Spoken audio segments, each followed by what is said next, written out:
HGTV, a network that celebrates beautiful homes, family warmth, and inspiring makeovers. It's where we meet designers who seem to live picture-perfect lives. Among them stands one of the most beloved figures, Nate Berkus, an interior designer whose charm, talent, and emotional authenticity have made him a household name. On television and social media, Nate's world looks flawless. A handsome husband, 2 beautiful children, and a stunning home that feels like it came straight out of a dream. But behind those perfectly styled rooms and joyful family photos lies a story very few people truly know. A story of unimaginable loss, survival, and resilience. This is the tragic truth behind Nate Berkus. To millions of fans, Nate's life looks almost cinematic.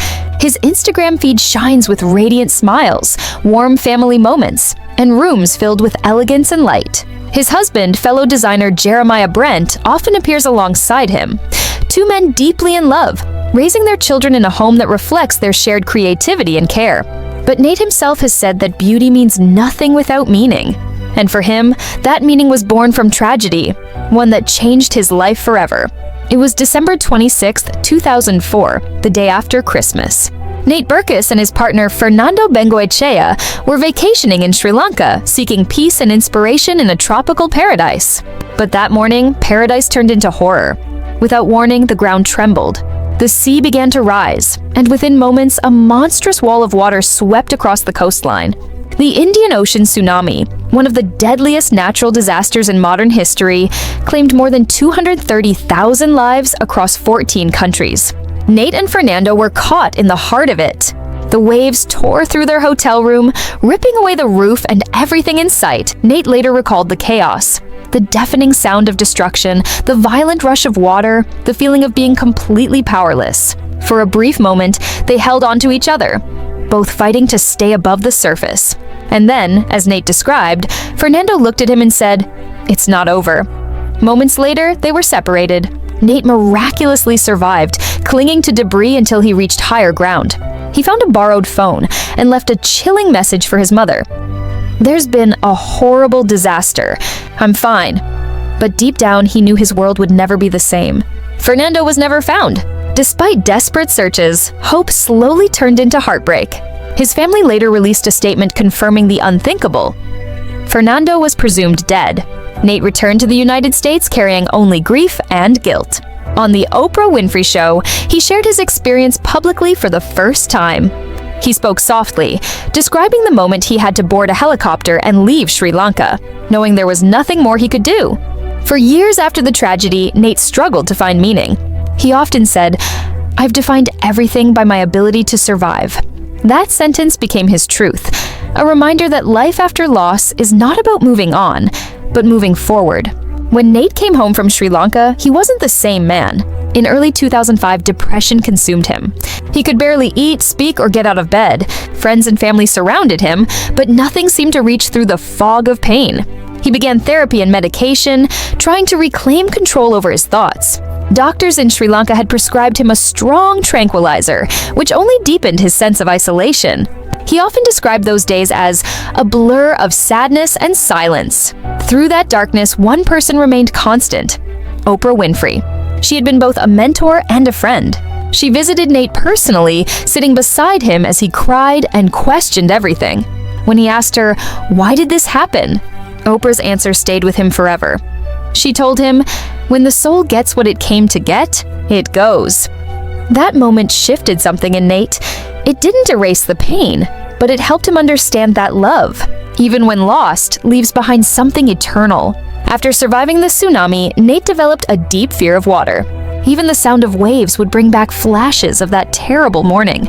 He couldn't swim, couldn't stand near the ocean, and carried that fear for years.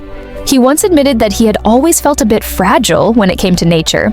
Even as a child, gym class rope climbs or physical challenges made him anxious. But now that fear was deeper.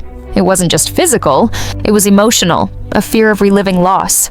But time, love, and fatherhood slowly began to heal him.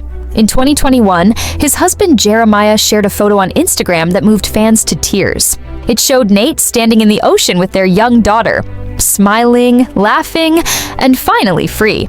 Jeremiah wrote, "I watched my husband, who survived such tragedy, walk our children into the ocean.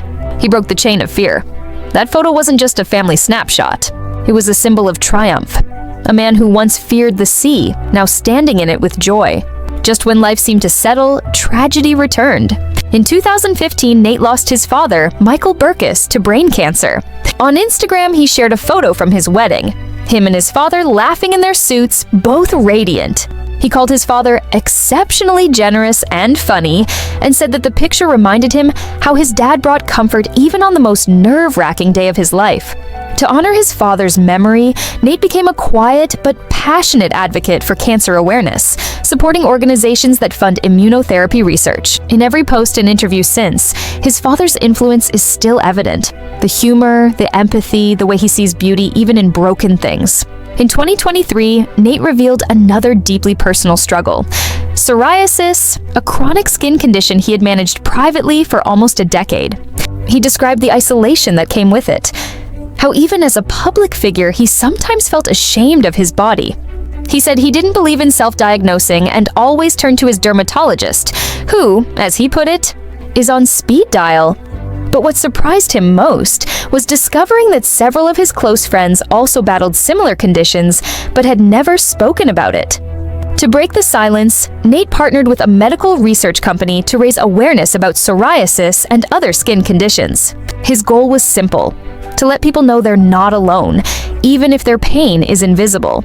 Nate has also faced discrimination for being gay, even from within the television industry. In 2017, fellow TLC personality Derek Dillard made a series of homophobic and transphobic remarks online, attacking the network's inclusive shows. A year later, he targeted Nate directly, criticizing an advertisement for Nate and Jeremiah by design, calling their family a travesty. Instead of responding with anger, Nate replied with grace. He explained that the whole purpose of their show was to showcase real families, to normalize love in all its forms. He hoped that by letting viewers into their home, they could break down barriers and expand understanding. His response became a quiet act of defiance, a reminder that representation heals and visibility matters. Behind the fame and flawless designs, Nate Berkus' life is really a story of survival. He's faced tragedy, loss, and fear, yet continues to build beauty out of chaos. Every room he creates is more than decor. It's restoration, a reflection of how he rebuilt his own life piece by piece. His journey proves that beauty and pain can coexist, and even after unimaginable loss, joy can return. So, when you see Nate smiling on HGTV, remember, behind that calm voice is a survivor's heart, a man who turned grief into gratitude and tragedy into truth. If this story moved you, don't forget to like and subscribe, because behind every perfect picture, there's a human story worth hearing.